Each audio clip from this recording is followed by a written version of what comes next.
Ayan, for today's video guys, kasama ko ang aking kaibigan na si Joseph sa umaga at Josephine sa gabi. Ayan. Ngayon guys, wala pampatanggal lang ng pagod. Nagba-vlog kami guys. Kasama namin si Mutya. Mutya, kamusta ang paghakot natin ng hollow blocks? Hindi ka naman nahirapan? Mutya, okay lang. Ito Mutya, mayroon pa tayo maliban sa hollow blocks. Mayroon ka pang graba, buhangin. Yan yung hahakutin mo.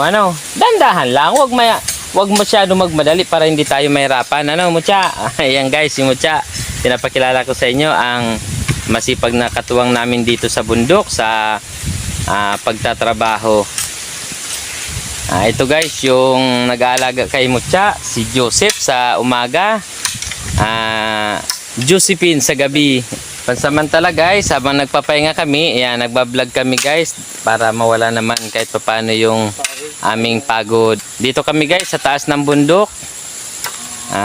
Ganito yung proseso ng trabaho dito. Kung sa baba 4 wheels yung sakayan or 3 wheels, dito sa bundok guys, ayan.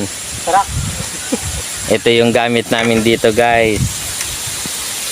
Para-paraan lang para madala yung mga materialis sa pagtatrabahuhan.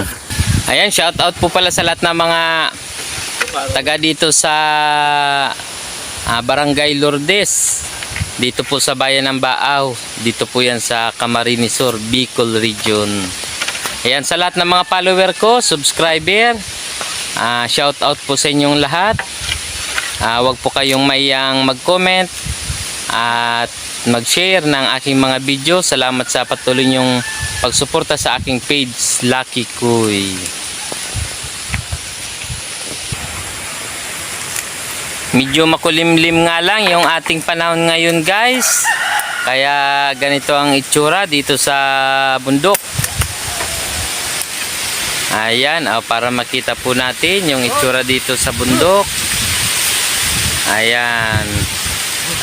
Wala pa po dito guys simentadong kalsada, rough road pa po ito. Kaya ito pa po yung gamit namin na sasakyan panghakot sa